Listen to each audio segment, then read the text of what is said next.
Welcome to Pure Intuitive Talk with me, Trish Smith. I'm a multi-dimensional channeler sharing my gift to assist others to connect and work with their whole being, helping bring them into a beautiful way of high-frequency living. Immerse yourself in an hour of nourishment that feeds your spiritual journey and invites you to embrace your empowered soul. You'll feel armed with new understandings for how to shift from pain to love as we explore topics from shamanic sound healing to gut health. Are you ready to take accountability for the impact that we have on the world around us and learn new tools and techniques to feel whole again? Of course you are, and you're in the right place. Pure Intuitive Talk starts now. Hi, everybody. Welcome to Pure Intuitive Talk. I'm Trish Smith, your host, and today I'm going to be talking about the estrangement that we're witnessing not only in families, but in friendships and in the workplace and just everywhere, really, in all relationships.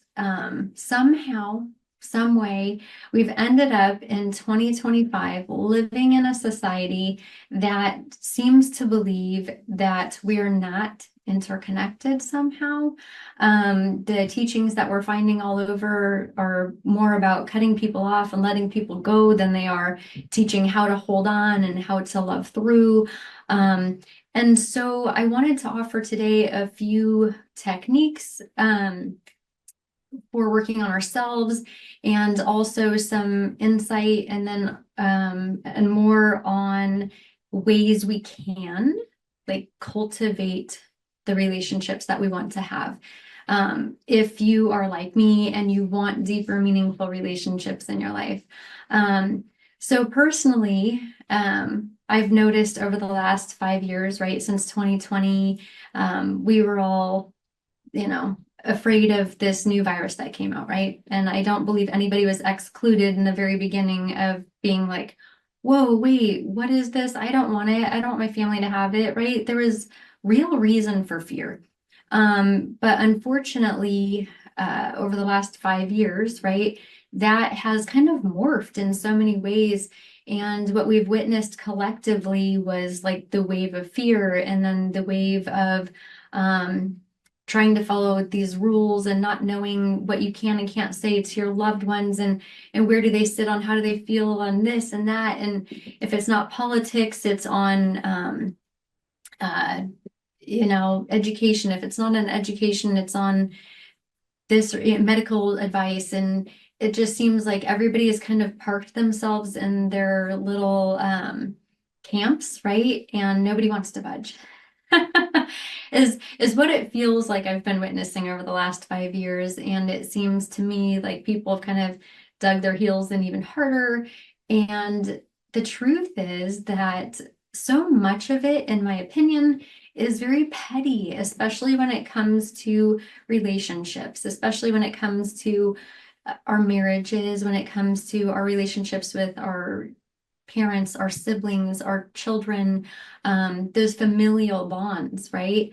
And so I myself can be petty at times, right? But fortunately, I'm also capable of recognizing, sometimes it's hindsight, but when I am being petty. And so I think it's important for all of us at times in our lives to step back, kind of evaluate where we're at with ourselves, where we're at in our relationships, and do the math, right? I know I've mentioned in previous episodes, right? Like, are you the common denominator? And I've had to do that with myself a couple times in my life. And one of those was after being attacked and kidnapped. And I was lashing out. I mean, I was mad at the post office. I was mad at the checker at the grocery store. I was mad at my husband. I was mad at everybody. And then I was able to sit down and go, oh, well, wait a minute. It can't be them. Like, it has to be me, right? It can't be everybody else, right? So if you're the person right now in your life who is like, everybody's horrible, really, I mean, if you're the one that's looking out and you're pointing fingers at everybody and everything around you, it might be time to look in the mirror. And again, I've had to do that myself. And as it turned out, it was me. So it's possible it might be you. You might be the person that's having the hard time and projecting. And so it's important, though, right, to sit down and be able to go, oh, do the math, right? Find that common denominator. It is me. And then start doing that internal work. And if repairing relationships is on the docket for the work that you have to do, start somewhere, right? Start with yourself and look at yourself, listen to yourself, look in the mirror. How have my actions been affecting those around me?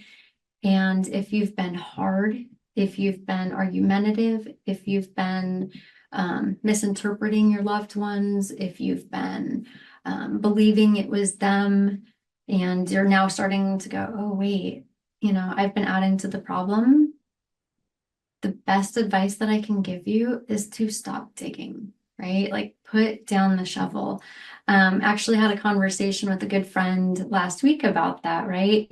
They were in a situation where they were like, saw it, right? Like they realized like I've, been running from my problems and now I have to start facing them and start, patching up all this, doing all this work that, I'd been avoiding or whatnot. And so I offered like, hey, at least you put down the shovel, right? Like once you stop digging, because when you're digging that hole and you don't see it, right? Because you're in the hole and you're digging, um, continually arguing with people, continually making it someone else's fault, that kind of stuff. Maybe even your behavior is reflecting that and you're being nasty to people, you're yelling at people, whatever your behavior is. Put down the shovel, right? Stop digging, stop making the problems worse. Start there, right? And then from there, slowly but surely look at yourself, right? Be more gentle with yourself.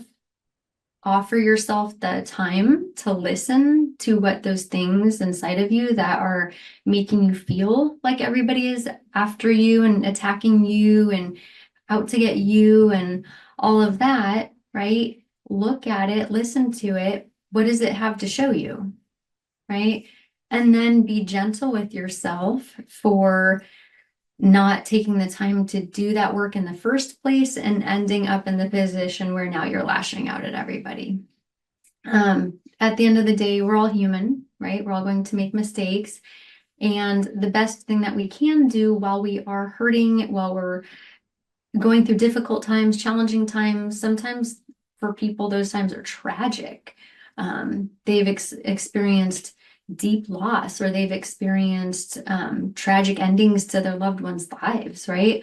So it's not that most of us don't have good reason to feel really shitty inside and really be struggling and having a really hard time, and there's so much pain there and all of that.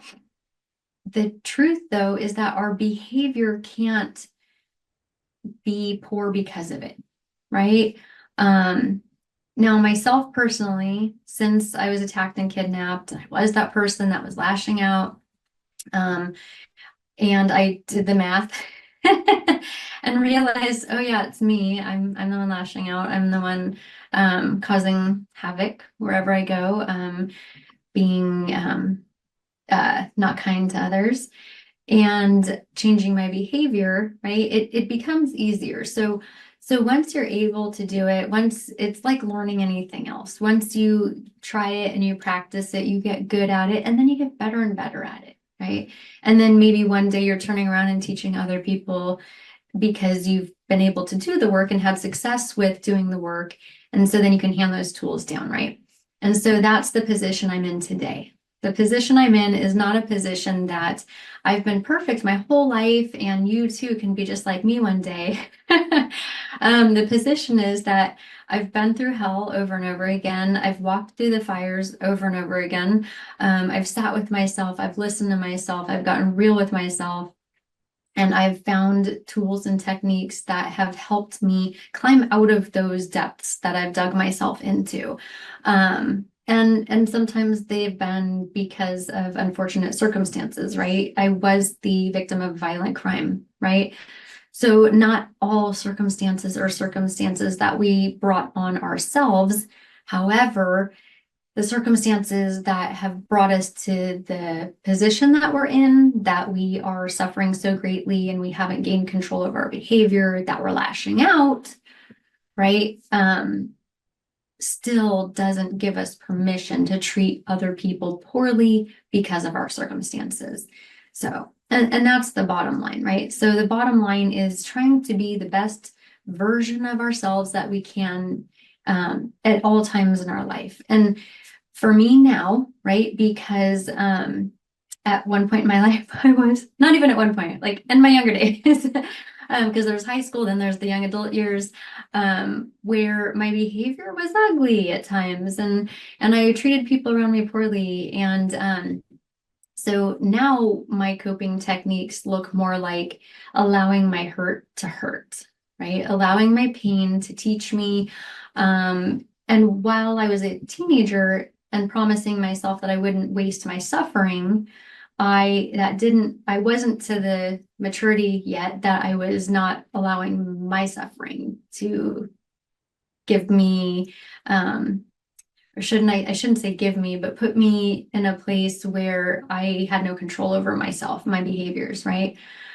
So now that I've gained that maturity, what it looks like for me is allowing my pain to hurt. And if that means that I feel depressed and if I feel sad and I cry, that I do that I give myself permission to cry and I allow myself to be sad, because there are things that are going to happen in our lives that hurts. They hurt really bad. They're painful. Some of the pain I've experienced is so excruciating. It's felt physical, and I'm sure that you can relate if you're listening. But I feel like the best favor that I can do to those around me in my life is to just let my pain hurt. And then from there, be honest about that and explain to my loved ones that I'm having a hard time. I'm having a hard time. I'm going through this or that. Sometimes I keep it private, sometimes I share it. But by letting myself be sad and giving myself permission to be in a place where I am honoring my pain and my suffering, it then frees me from being the person that is lashing out at other people.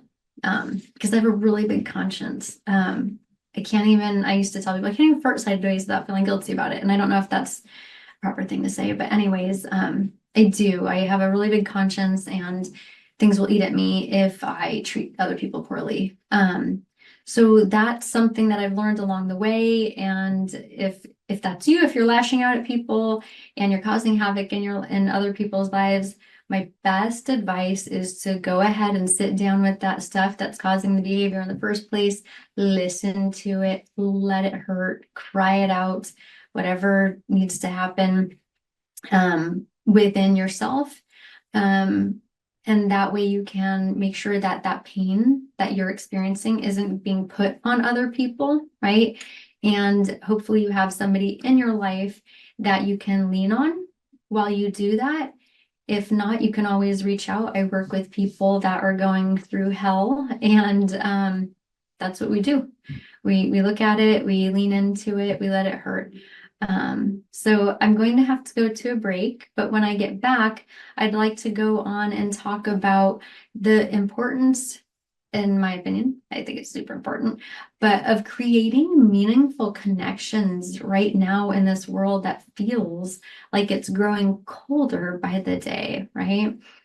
If you're interested in that, stay tuned. If you need more connection in your life and you want to have a life that feels like you have more love and connection and meaning and purpose, stay tuned. You're not going to want to miss the second half. This is Trish Smith. You're listening to Pure Intuitive Talk.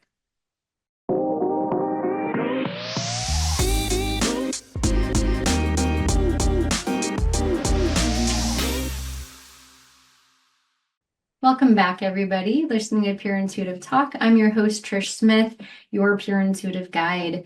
If you're ever watching one of my episodes and you're like, how do I find that lady? She's crazy. I think she's all right, though. Anyways, it's pureintuitivecoach.com, pureintuitiveguide.com. You can find me on YouTube as Trish Smith Guide. But those are just different ways to find me. And if you're looking for someone to work with through relationship issues, reach out. I know it's tragic in my opinion, the degree of relationship issues that I'm witnessing with my clients, friends, and family, um, in these times, but it's a sign of the times in my opinion. So I'm here if you're looking for somebody to work with. That being said, I was just telling our producer on the break that I have to climb onto my soapbox now. Um, so what I'm witnessing and is really disheartening right now is a lot of divorce, right? And before I went to the break, I was talking about 2020 and how collectively we've grown further and further apart from one another. We're seeing more and more teachings about letting people go and cutting people off. I remember in 2020, you guys remember, it's like, don't touch anybody, don't get close, stay 6 feet away, no hugging, right? We went to fist bumping, that kind of stuff. And while there's a place and a time for those things, I don't personally believe it's supposed to be how we live our lives, our daily lives. So we have, in my opinion, grown further and further away from each other. Some of the hardest times that I've had in my own marriage with my husband, we have a little rule, and I may have said this before in one of my podcasts, I don't really remember, but one of the rules that I made for us maybe a decade or so ago was that we will zip the lips and hold each other. And it's something that I remember talking to my husband about when we were younger. And I remember having ex-boyfriends because I had ADHD and I was really a wild child. I was really a wild teenager, reckless, I mean, ruthless sometimes. So, and I remember like having like being so upset emotionally. And I remember trying to explain to ex-boyfriends, like, if you could just shut up and hold me, like, that's all I need. Because they'd be like, I don't even know what to do with you. Like, you're having such a hard time. Like, and I would just like kind of lose my marbles. I was that lady that would get in, or chick, should I say, because I was young, but I was that girlfriend that would hop out the ride, like you're driving along and we'll start getting an argument and I would just like, I mean, we get close enough to do a stop sign and I'd jump out. Like, I know it sounds extreme, but I was that crazy chick. And so I remember trying to help people understand that. Like, I don't need advice. I don't need you to talk. I just need you to hold me. And so my husband and I implemented that into our relationship, and it's worked wonders because there's times when you're maybe bickering because you're both tired, and sometimes you end up going in circles and it's not helping anybody at that point. And so by implementing our rule, it's really changed our relationship. And so I'm grateful that it's worked so well. And I like to offer that to other people because we're all human and it's possible that in your relationship, you might be arguing and going in circles with your partner. Crazy, right? So try it, see if it works. It's worked really well for us. But I wanted to talk about that, right? Like, and so when we're talking about creating meaningful relationships, that is a very meaningful practice, right? A practice that says, right now, being right doesn't matter, but your safety does, right? And so I'm going to pause everything that I think I need to say to you. And you're going to pause everything that you believe you need to say to me. And we're going to set all of that aside and we're just going to hold each other, physically hold each other, have that human connection, heart to heart, right? Arms around each other, resting into each other, and then finding that place when all of that bullshit just starts to, like, that static energy of like like, I want him to understand, and I'm sure thinking the same thing. I wish he could just understand. And letting all of that go and just going like, we matter more than that stuff, that nonsense. So I'm seeing a lot of people right now asking about divorce, and I'm hearing a lot of people ask for advice on relationships. And we have witnessed in the last, I don't know, 3 decades, a lot more broken families And I myself have an ex-husband, so he left when my son was really 4 months old, really young. And so I get it. I understand broken families. And I've worked with thousands and thousands of children over the last 35 years. And I've witnessed so many children that are going back and forth between moms and dads and multiple marriages and multiple blended families.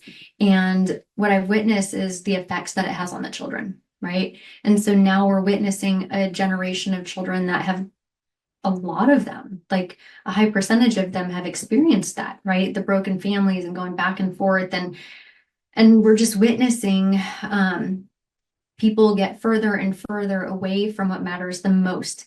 And what matters the most is love, connection, right? Purposeful lives. We're living in a time where so many people are more focused on the material world. And I understand that everything is really expensive right now. The cost of food is high, the cost of gas is high, living, I mean, everything is ridiculously outrageous. There are people that are trying everything in their power to make ends meet, and it's feeling impossible, right? And so there's a lot of stress financially. But at the same time, there's also a lot of people that are striving to have the bigger, nicer house and the newer car and all of those things. And they're putting the material world as a priority over the health of their family and themselves, right? So I just want to encourage people to prioritize their own mental and spiritual and physical health and the mental, physical, and spiritual health of their children and their partner over the material world, right? For example, when my children were younger, I stayed home with them. Then I worked part-time at their school. We lived paycheck to paycheck. We were broke, but my children's needs were met. I had food, shelter, right? I had a running vehicle. Because time is a commodity that you can't get back, right?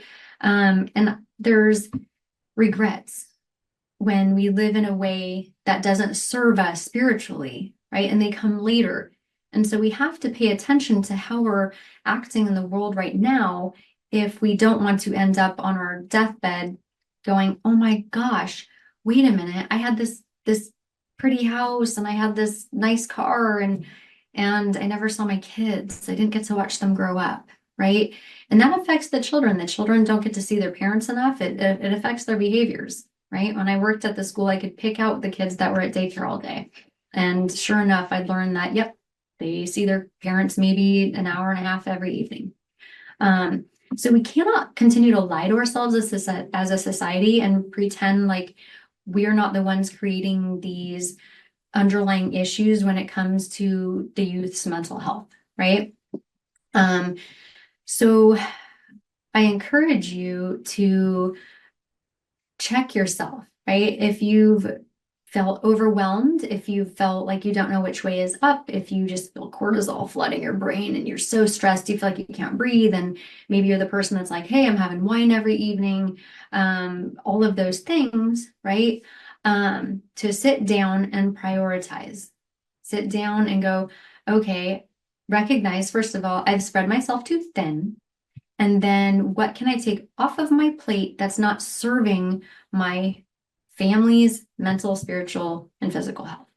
And if that means downsizing and living together in a smaller home and driving an older vehicle so that you guys can have each other, then that's what that means, right? But spending time with our loved ones, in my opinion, is the most valuable thing that we can do. We've got assisted living homes full of older people that don't get visits, right? We've got children that don't feel like their parents care about them. They feel abandoned because parents are gone all the time, working, working, working. I get it if that's to put food on the table, but when it's chasing a life that promises a good time and status, and your mental health, physical health, and spiritual health are suffering for it, I just want to encourage you to take the time to reevaluate. So that being said, when you're sitting down evaluating, reevaluating, and prioritizing, the practice I would like to offer you is to feel within your body what it feels like, where that's coming from, and then offer that place home. Offer that place love, acceptance, kindness, the promise to it that you're going to reconcile it and you're going to make changes. And then slowly but surely make those changes and watch how your life feels better. And then you can breathe again, right? And then you can have those relationships that mean so much to you because you're not overwhelmed and stressed out and treating others with impatience because you've spread yourself too thin, right? So apparently that all comes back to accountability again, right? And let's do that, right? Let's take accountability for the impact that we're having in our lives, on our own lives, and then, of course, on those lives that are affected by the way that we live our lives every day. So thank you all for being here. My time is up, but I hope that some of these things can help you. I hope that you feel supported within your circle. And if you don't, please feel free to reach out and set up an appointment. I do Zoom. I also do in person. But be gentle with yourself, be kind to yourself, offer yourself love, don't abandon yourself, and please don't abandon your loved ones. Thank you so much for tuning in. It's my privilege to spend this time with you. I appreciate all of the comments that I've seen on YouTube and the views, and I'm grateful that people are interested in wanting to help themselves and be the love that they want to see in the world, be the best versions of themselves. You're listening to Pure Intuitive Talk. I am your host, Trish Smith. Thank you for listening to Pure Intuitive Talk with me, Trish Smith, your Pure Intuitive Guide.